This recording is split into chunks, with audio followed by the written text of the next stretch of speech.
আজকের আলোচনার তাফসির হচ্ছে সূরা মায়েদার ২৭ নম্বর আয়াত থেকে ৩১ নম্বর আয়াত পর্যন্ত। এই আয়াতে কারিমাগুলিতে আল্লাহ তাআলা হযরত আদম আলাইহিস সালামের ছেলে কাবিল নিয়ে আলোচনা করেছে। কাবিল হলো বড় ভাই, হাবিল হলো ছোট ভাই। আদম আলাইহিস সালাম অনেক হায়াত পেয়েছিলেন, ১০০০ বছর হায়াত পেয়েছিলেন হজরতে আদম আলাইহিস সালাম। তার ভিতর থেকে আরও কিছু কমে গিয়েছিল। হজরতে দাউদ আলাইহিস সালামকে ৪০ বছর ওনার হায়াত থেকে দান করে দিয়েছিলেন, তাহলে ৯৬০ বছর হায়াত পেয়েছিলেন হজরতে আদম আলাইহিস সালাম। ৯৬০ বছর বয়সের ভিতরে হজরতে আদম আলাইহিস সালাম ৪০,০০০ নাতিপুতি রেখে দেখে এরপর দুনিয়া থেকে বিদায় হয়েছে।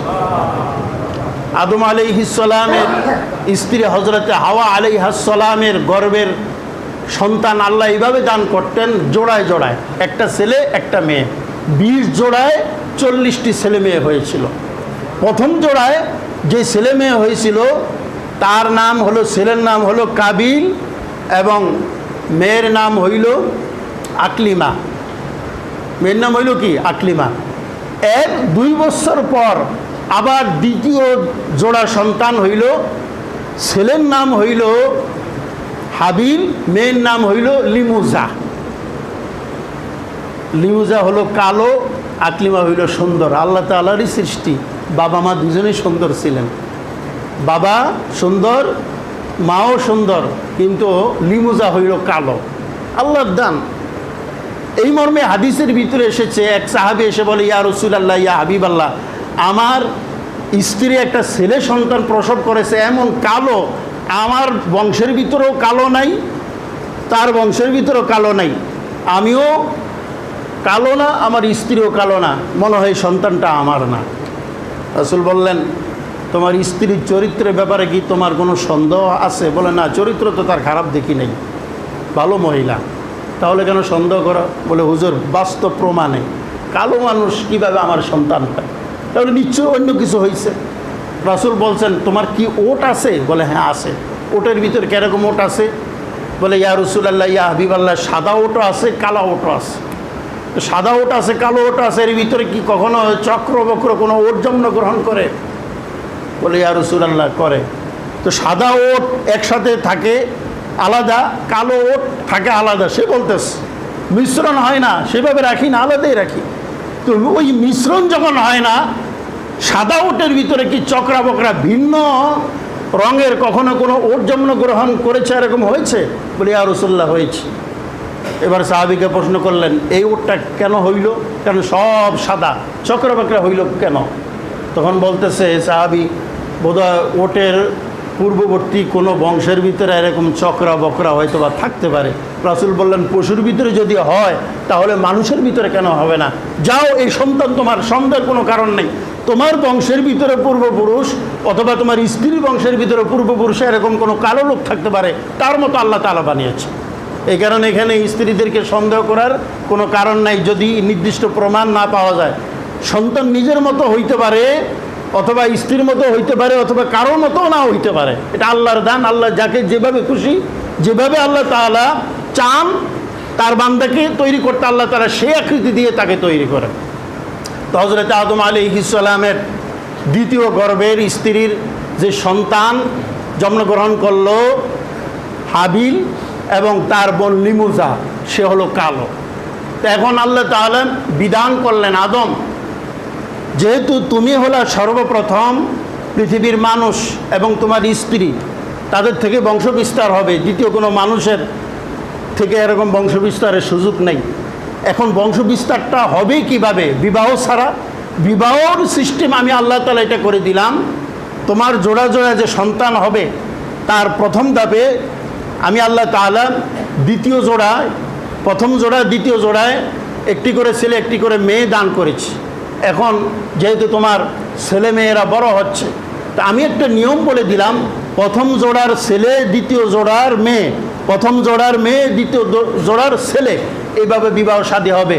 যে একই উদরে জন্মগ্রহণ করেছে তাদের ওই ভাই বোনের হিসাবেই হিসাব হবে, তারা বিবাহ শাদী বসতে পারবে না, তাদের জন্য হারাম, কিন্তু আগে পরে পারবে, এইভাবে বিবাহ শাদীর ব্যবস্থা কর। হযরত আদম আলাইহিস সালামের শরীয়তে আল্লাহ তাআলা এটা জায়েজ করেছিলেন সেই সময়ের প্রয়োজন সাপেক্ষে। তো হাবিল সে ছিল খুবই ভালো মানুষ, কাবিল ছিল উগ্র মেজাজি। কাবিল চিন্তা করলো আমি সর্বপ্রথম আমার বাবার বড় সন্তান, এরপর আমার বোন, তো নিয়ম অনুযায়ী বিয়ে করতে হবে ওই হাবিলের দ্বিতীয় গর্ভের আমার যে বোন লিমুজা, লিমুজা কালোকে আমি বিবাহ করতে পারি না, আমার একই সাথে সহদরা যে বোন আকলিমা, এই সুন্দরী আকলিমাকে আমি বিবাহ করব, কিন্তু শরীয়তে এটা হারাম। আদম আলাইহিস সালামকে আল্লাহ বললেন, ও আদম, এটা হবে না।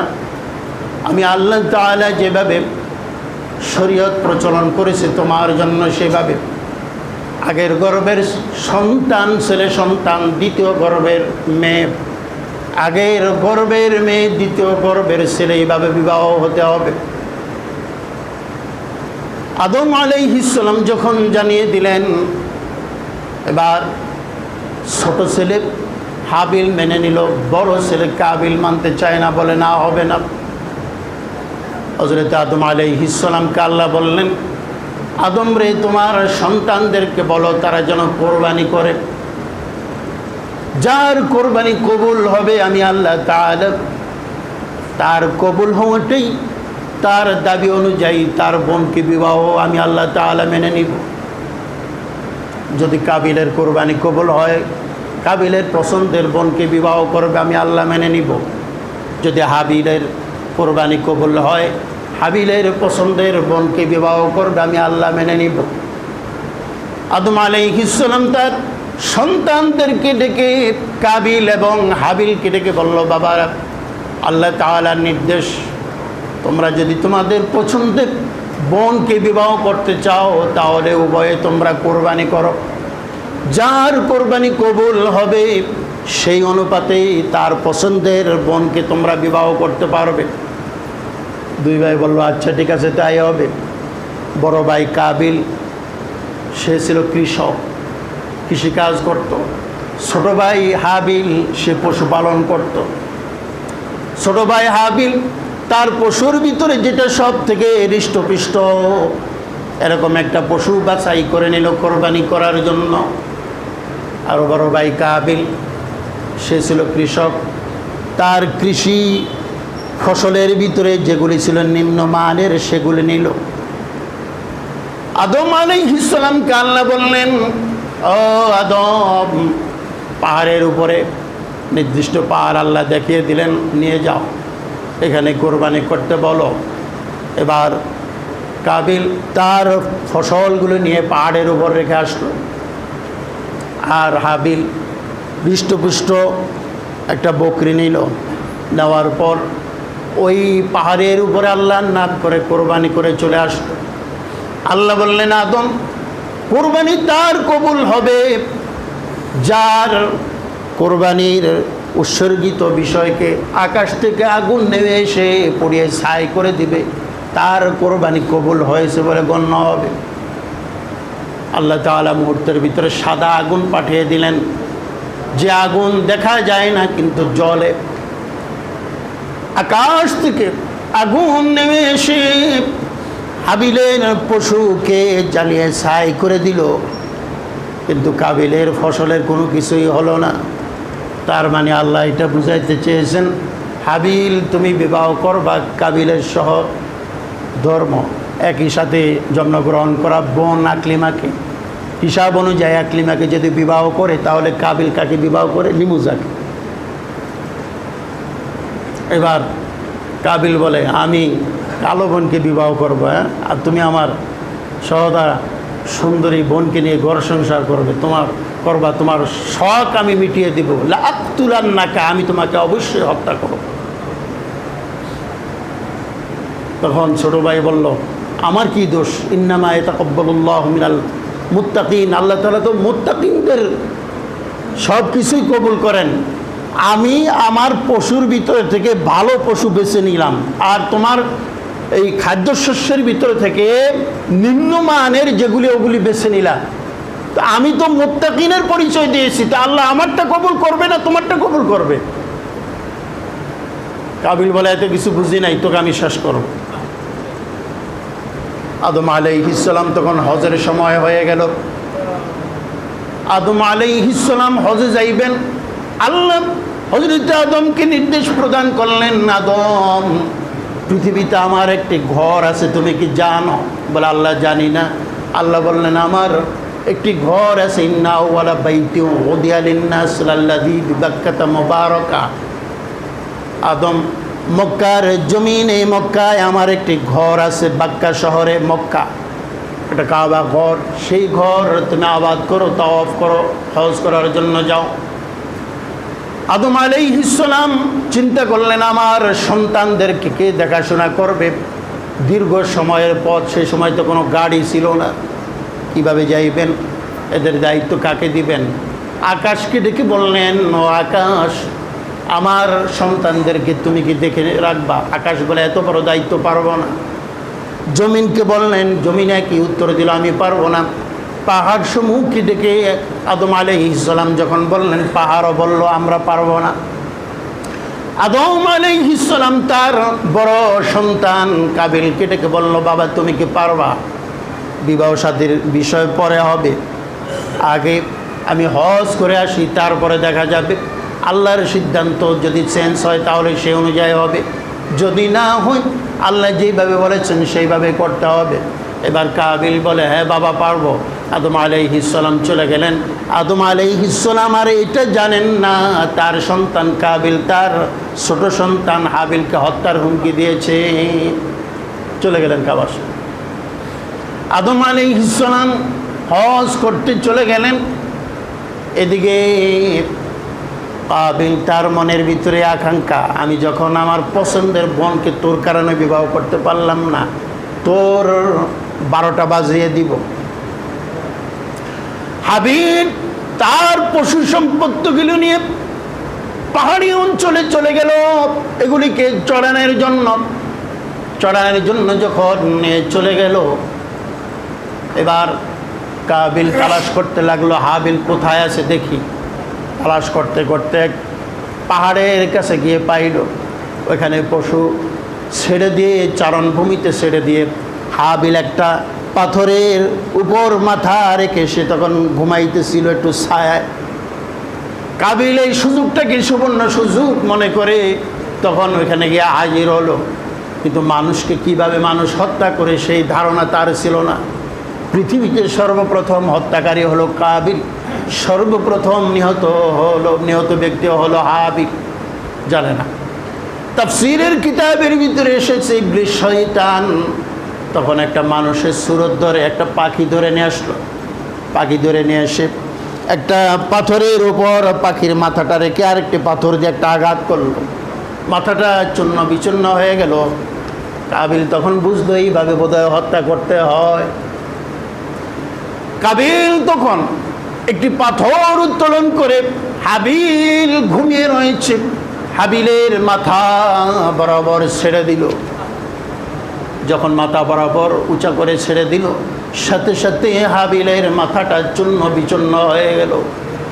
রক্ত ফিনকি দিয়ে বের হয়ে জমিনে গড়িয়ে, জমিন যখন স্পর্শ করলো, সাথে সাথে জমিন হাবিলের রক্তগুলিকে পান করে নিল। আল্লাহ উপর থেকে আওয়াজ দিলেন, আও কাবিল, এটা তুমি কি করলাম?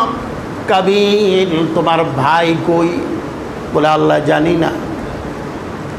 আল্লাহ তখন বললেন, কাবিল রে কি করলা?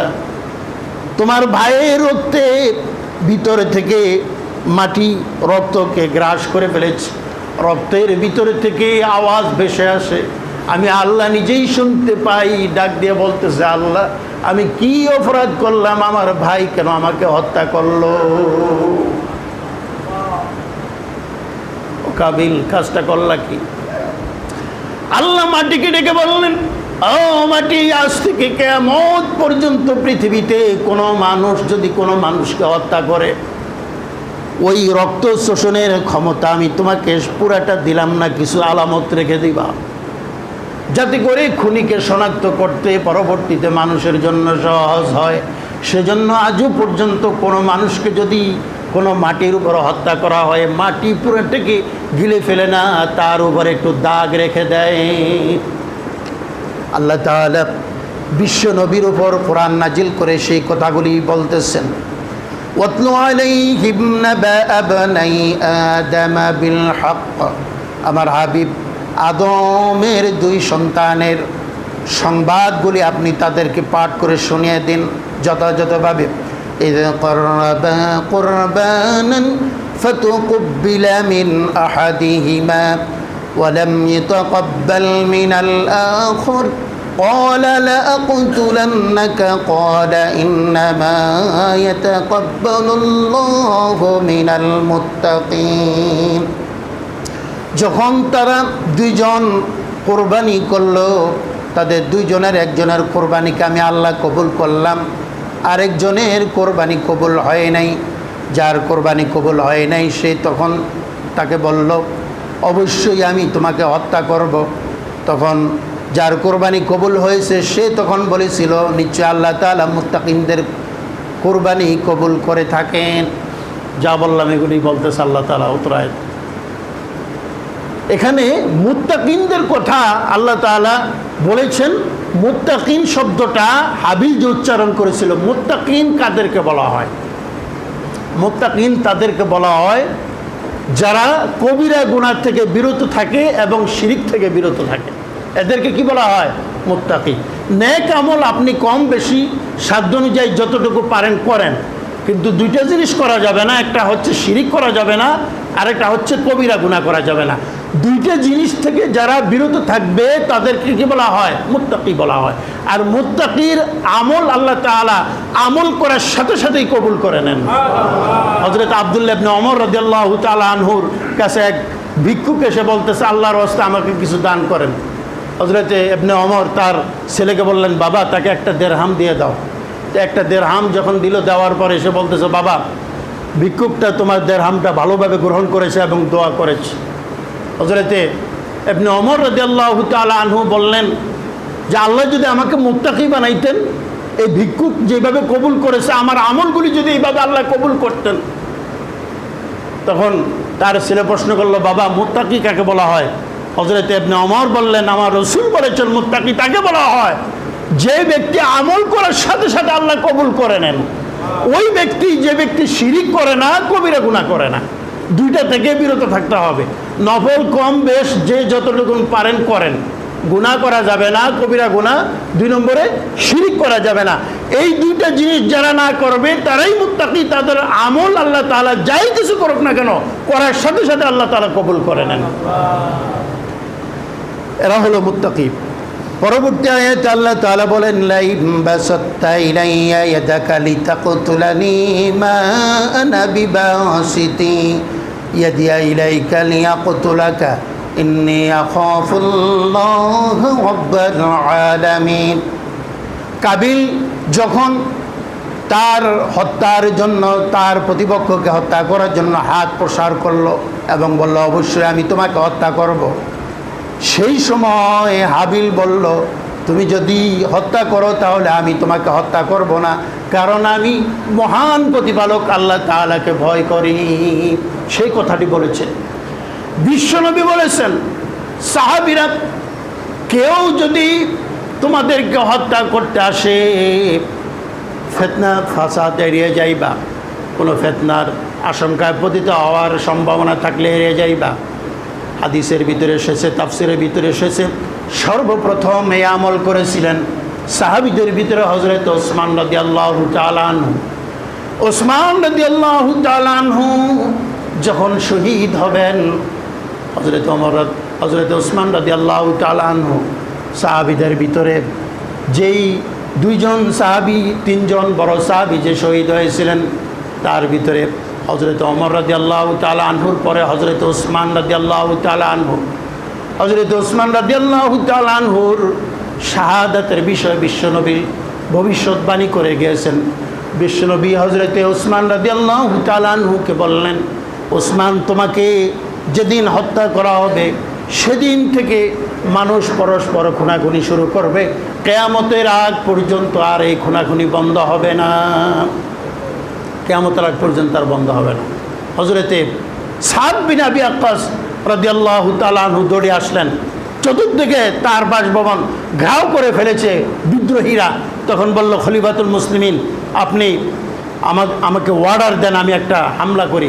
হযরতে ওসমান রাদিয়াল্লাহু তাআলা আনহু বললেন, বিশ্বনবীর এই হাদিসের উপর আমি আমল করতে চাই। বিশ্বনবী বললেন, কেউ যদি হত্যা করতে চায় তোমাকে, তাহলে তুমি সেই সময় তুমি হাবিলের মতো হয়ে যাও, কাবিলের মতো হত্যাকারী তোমার গুনাহগুলি নিয়ে সে জাহান্নামে চলে যাইবে, এর বিনিময়ে তুমি আল্লাহর জান্নাতে চলে যাইতে পারবা। সুতরাং মারামারি কাটাকাটি করা যাবে না, এটা হারাম।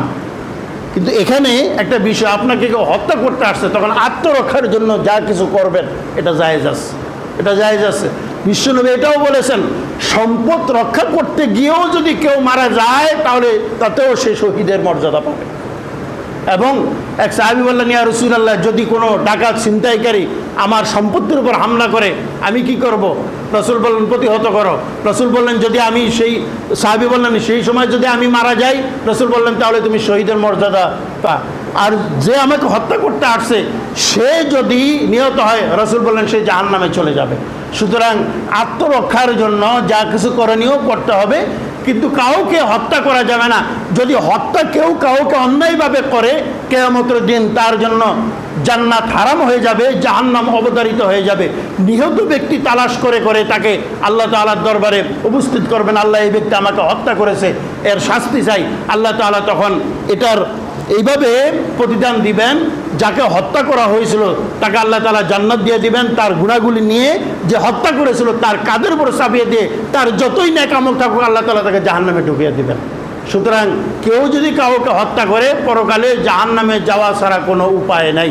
সেজন্যই এই হাবিল এই কথাই বলেছিল যে আমি আল্লাহকে ভয় করি, তুমি যদি আমার দিকে হাত প্রসারিত করো তাহলে আমি তোমার দিকে হাত প্রসারিত করব না, আমি তোমাকে হত্যা করব না। তারপর আরেকটি কথা বলেছিল, ইন্নী উরিদু আন তাবুআ বিইসমি ওয়া ইসমিকা ফাতাকুনা মিন আসহাবিন নার ওয়া যালিকা জাযাউয যালিমিন। আমি চাই আমার গুনাহগুলা তুমি তোমার কাঁধে বহন করবা, বহন করে জাহান্নামী হয়ে যাইবা। এটাই হলো জালেমদের প্রতিদান। আল্লাহ এটাই বুঝাইতে চেয়েছেন। আল্লাহ শুধু ঘটনার শিক্ষা দিচ্ছেন না, আল্লাহ শুধু কোরবানির নিয়ম শিক্ষা দিচ্ছেন না, আল্লাহ এটাই বুঝাইলেন, কেউ যদি কাউকে হত্যা করো তাহলে নিহত ব্যক্তির সমস্ত গুনাহগুলি তোমার কাঁধের উপরে চাপিয়ে দেওয়া হবে, কিয়ামতের দিন তোমাকে জাহান্নামে দেওয়া হবে। নিহত ব্যক্তিকে নিষ্পাপ ঘোষণা করে আল্লাহ তাআলা জান্নাত দিয়ে দিবেন। এরপর আল্লাহ বলতেছেন, ফাতাওয়াত লাহু নাফসুহু ক্বাতলা আখিহি ফাকাতালাহু ফাআসবাহা মিনাল খাসিরিন। যে পর্যন্ত আমি আগে আলোচনা বলেছিলাম, আল্লাহ সেটা বলতেছেন যে সে তখন উদ্যত হলো তার ভাইকে হত্যা করার জন্য। এক পর্যায়ে সে হত্যা করলো, পরিশেষে সে ক্ষতিগ্রস্তদের অন্তর্ভুক্ত হয়ে গেল। ওদিকে আদম আলাইহিস সালাম হজ করতে গেলেন, ওখানে হজের কাজে ব্যস্ত, ওদিকে ঘর নির্মাণে ব্যস্ত আল্লাহ তাআলার নির্দেশক্রমে। এদিকে বড় ভাইকে দায়িত্ব দিয়েছিল, বড় ভাই দায়িত্বের অবহেলা করে, খেয়ানত করে ছোট ভাইকে হত্যা করে ফেলল। আদম আলাইহিস সালাম হঠাৎ করে তাকিয়ে দেখলেন পৃথিবীর কোথাও মরুভূমি ছিল না, হঠাৎ করে মরুভূমির উদয় হয়ে গেল। তাফসীরের ভিতরে এসেছে, হাবিল নিহত হওয়ার আগ পর্যন্ত পৃথিবীর কোথাও মরুভূমি ছিল না, সব জায়গায় শ্যামল সতেজ, সব জায়গায় মাটি ছিল উর্বর। পৃথিবীর কোনো সাগরের পানি লোনা ছিল না, সব ছিল মিষ্টি পানি। পৃথিবীর কোনো কাটা গাছ ছিল না, কাটা ছাড়া ভালো গাছগুলি ছিল।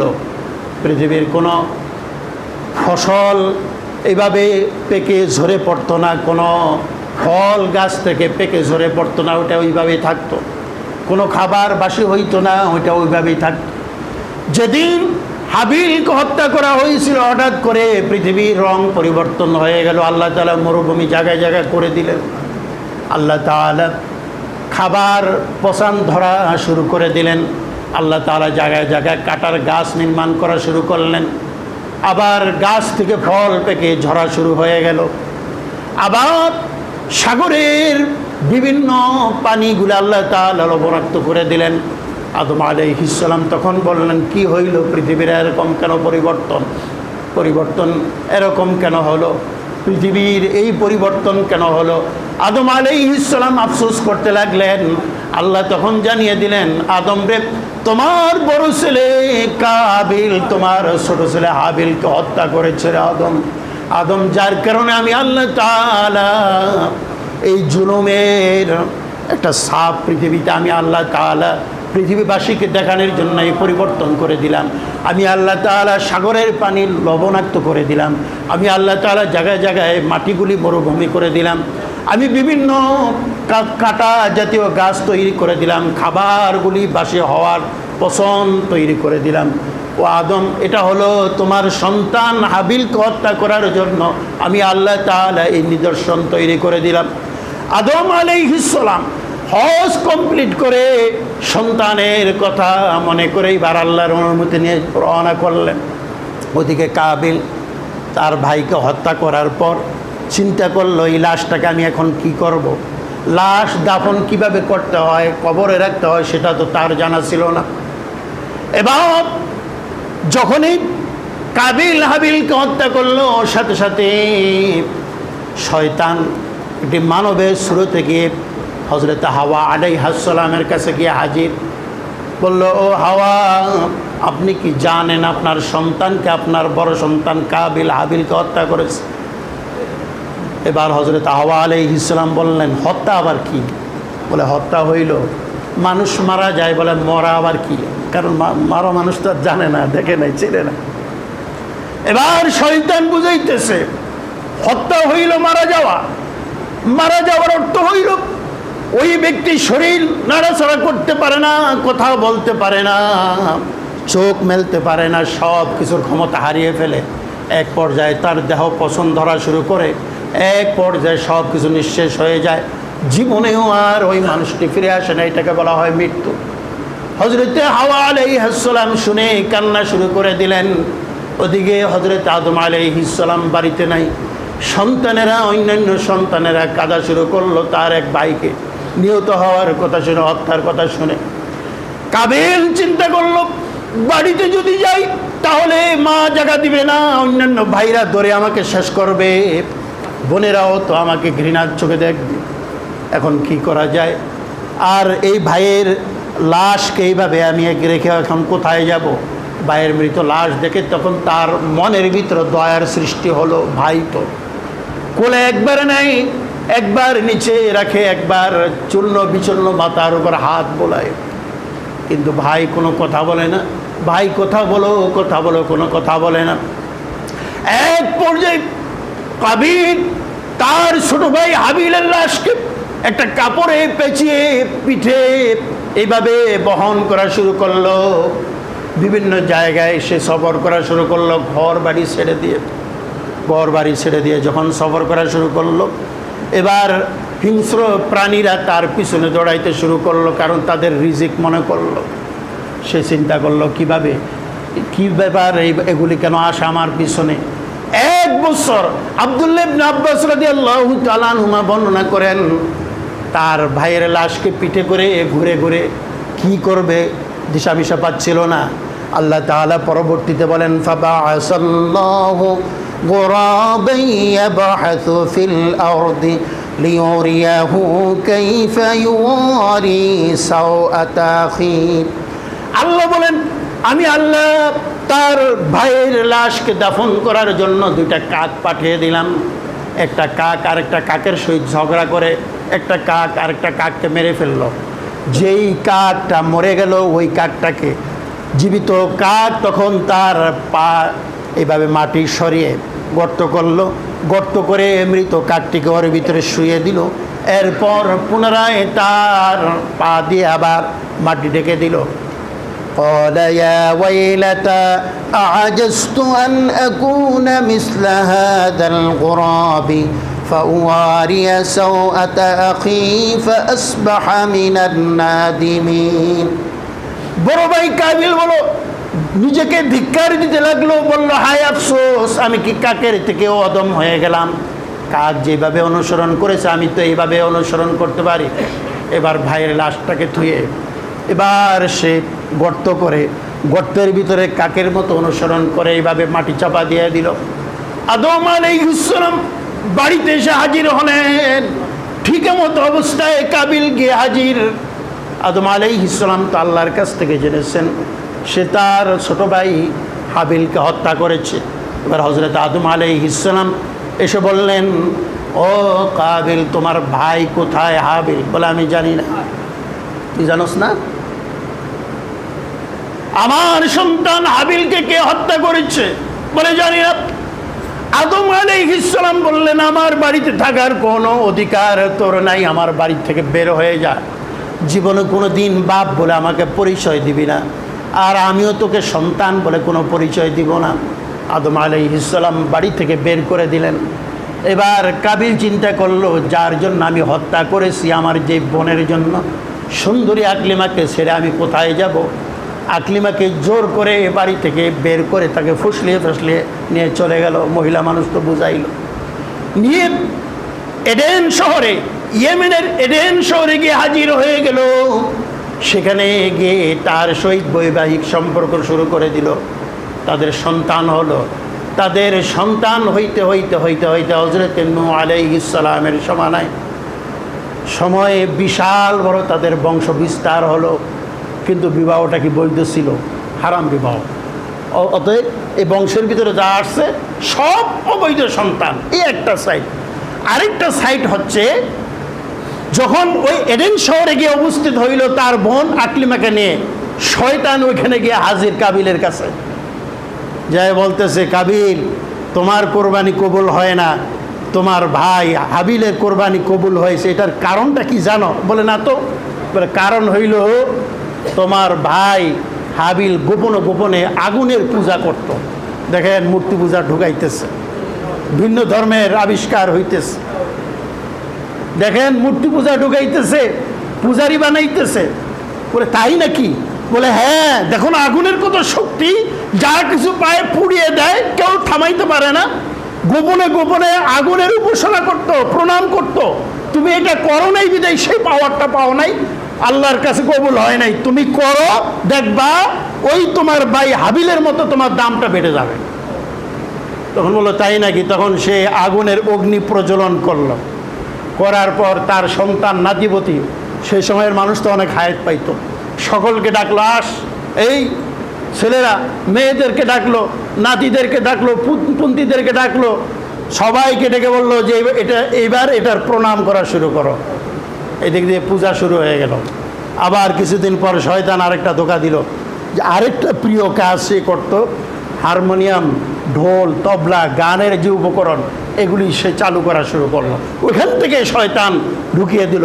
অর্থাৎ তার একদিক থেকে পূজারি হয়ে গেল, আরেক দিক দিয়ে গান এবং নারী নিয়ে মত্ত হয়ে গেল। এরপর মদ, যা কিছু আছে নেশা জাতীয় সব শুরু করে দিল। জাহিলি যুগের একটা পাঠ সে তৈরি করে দিল সেখানে।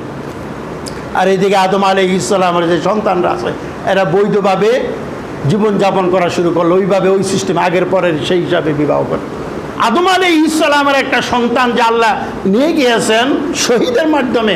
আদম আলাইহিস সালাম খুব ভ্রাক্রান্ত হৃদয় নিয়ে খুব অস্থির ছিলেন। 1 বছর যাবত আদম আলাইহিস সালাম মুখ থেকে হাসেনও নাই, হাসির জায়গায় হাসতেন না, খুব মন খারাপ হইতো, আমার একটা সন্তান চলে গেল। ভাইরা, আপনার যদি 10টা সন্তানও হয়, যারা বাবা আছেন, একাধিক সন্তানের বাবা আছেন, আপনি বলেন তো আপনার কোন সন্তানটাকে আপনি হারাইতে চান? এরকম যে একটা সন্তান মারা যাক আপনি চান? এটা কি কেউ চায়?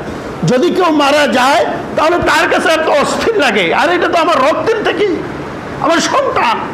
এই যে একটা মনের ভিতরে এই যে একটা উদ্গ্রীব, এটা তো আদম আলাইহিস সালামের সন্তানই তো আমরা। সুতরাং রক্ত মাংসে করার সর্বপ্রথম মানুষ, ওনার ভিতর কেন হবে না? নবী তো আল্লাহই বানিয়েছেন, এটা অন্য জিনিস, কিন্তু মানুষ তো। হযরত আদম আলাইহিস সালামের মনোভাব আল্লাহ বুঝতে পারলেন। আল্লাহ বললেন, আদম, তুমি মন খারাপ করো না, তোমাকে আরেকটি সন্তান দান করব জোড়া ছাড়া। এই সন্তান সর্বশেষ সন্তান, তার নাম হযরতে শীস আলাইহিস সালাম। এই সন্তান শীস আলাইহিস সালামের আরেক নাম হচ্ছে হেবাতুল্লাহ, আল্লাহর দান। আল্লাহ তাআলা বললেন, এর নাম রাখবে হেবাতুল্লাহ, আল্লাহর দান, অর্থাৎ আমি দান করেছি। এই সন্তান পাওয়ার পর আদম আলাইহিস সালাম বললেন, আল্লাহ আমার ক্ষতি পূরণ হয়ে গেছে, আমি খুশি হয়ে গেছি। আল্লাহ বললেন, তোমার এত সন্তানের ভিতর কাউকে আমি নবী বানাবো না, এই সন্তানকে আমার তোমার পরবর্তী নবী বানিয়ে দিলাম, এবং তার উপরে 50টি সহিবাও আমি আল্লাহ তাআলা নাজিল করব। আদম আলাইহিস সালামকে আল্লাহ পুষিয়ে দিলেন। ওই দিক থেকে ওরা এই বংশ বিস্তার করতেছে, আর গান, বিভিন্ন ধরনের এই নারী নিয়ে, বিভিন্ন ধরনের আগুন পূজা নিয়ে, আবার এর দেখা দেখি মূর্তির পূজাও শুরু করে দিয়েছে। শয়তান আস্তে আস্তে আবিষ্কার করছে, অর্থাৎ টোটালি তারা মূর্তি পূজারি, আগুনের পূজারি হয়ে গেল। হযরতে নূহ আলাইহিস সালামের জামানায় এসে তাদের বিশাল বড় একটা অংশ যখন বিস্তার হয়ে গেল, আল্লাহ তাআলা হযরতে নূহ আলাইহিস সালামকে তাদের এলাকায় নবী হিসাবে পাঠিয়েছেন। ওদের বংশের না, এদের বংশের থেকে ওই দাওয়াত দিয়ে পাঠিয়েছেন। পাঠানোর পর আল্লাহ তখন বললেন, নূহ এদেরকে দাওয়াত দাও। 950 বছর দাওয়াত দেওয়ার পর 40 জন পুরুষ, 40 জন নারী টোটালে মুসলমান বানাইতে পেরেছেন, আর কাউকে বানাইতে পারেন নাই। টোটালে যা ছিল নূহ আলাইহিস সালাম জামানায়, ওদের দেখা দেখি বাকিরাও এরকম কুফরিতে নিমজ্জিত হয়ে গিয়েছিল। এদেরকে আল্লাহ তাআলা শেষ করেছিলেন মহাপ্লাবনে। যারও সন্তান পৃথিবীতে আল্লাহ তাআলা আর রাখেন নাই, সে বংশ ওইখানে শেষ। সাথে সাথে এদের অনুসারী যারা কাফির হয়ে গিয়েছিল বৈধ বংশের, এদেরকেও আল্লাহ তাআলা শেষ করে দিলেন। এই হলো হযরতে আদম আলাইহিস সালামের ছেলের হিস্টোরি। এখন আসেন, এই জায়গা থেকে আমাদের কিছু শিক্ষা আছে। প্রথমত শিক্ষা, পৃথিবীতে ইসলাম ছাড়া যারা ভিন্ন ধর্মাবলম্বী তারা মনে করে আমাদের ধর্ম সঠিক, যে যেভাবেই আমরা যেটার কাজ করি, যেটা প্রণাম করি, এটার মাধ্যমে আল্লাহকে পাওয়া যায়, এই বিশ্বাস আর ওই কাবিলের অনুসারীদের বিশ্বাসের ভিতরে কোনো পার্থক্য নাই, এক। ওখান থেকে আসছে মূর্তি পূজা। এই মূর্তি পূজা এই কারণে কঠিন শিরক এবং কঠিন গুনাহ, এবং আগুনের এইখানে যে শিখা নিয়ন্ত্রণের কাছে শ্রদ্ধা জানানো, বিভিন্নভাবে কেউ করে, যেভাবেই করুক, ব্যক্তিগতভাবে করুক বা কোনো মন্দিরে গিয়ে করুক বা যে কোনো মুসলমান গিয়ে করুক, সম্মান জানানোর জন্য, ওটাও হারাম। আপনি কখনো এটাকে দেখতেও যাইবেন না, করতেও যাইবেন না। যদিও এখানে কোনো মূর্তি পূজারীর কোনো মন্দিরে যান বা দেখেন, এগুলি উপভোগ করেন, ইউটিউবেও যদি দেখেন তাহলে আপনার পূজার গুনাহ হবে, নাউজুবিল্লাহ মিন যালিক। ইউটিউবে দেখবেন না, ইউটিউবে আপনি খেয়াল করবেন, আমি তো মন্দিরে যাই না, সমস্যা কি, হিন্দুরা কীভাবে পূজা করে দেখি, সার্চ দিয়ে দেখলেন, আপনার পূজার গুনাহ হবে। আপনার দেখার দরকার ঠিক, এগুলো হচ্ছে শয়তানের কাজ, এগুলো থেকে নিজেদেরকে বিরত রাখতে হবে। আরেকটা কথা হচ্ছে, কোরবানি আল্লাহ কবুল করেছেন শ্রেষ্ঠ তার পশুর ভিতরে যেটা হৃষ্টপুষ্ট, ওইটা বেছে নিয়েছিলেন। এই কারণে আল্লাহ কোরবানি তারটাই বেশি কবুল করেন। হাদিসের ভিতরে এসেছে যে হৃষ্টপুষ্ট পশু আল্লাহর নামে উৎসর্গ করবে, আপনার সামর্থ্য অনুযায়ী আপনি দিবেন, যে যত দামের পারেন দিবেন, এটা আল্লাহর সন্তুষ্টির জন্য। হাদিসের ভিতরে বিশ্বনবী এই কারণে বলেছেন, প্রত্যেক পশমে আল্লাহ তাআলা একটি করে নেকি দান করবেন। সুতরাং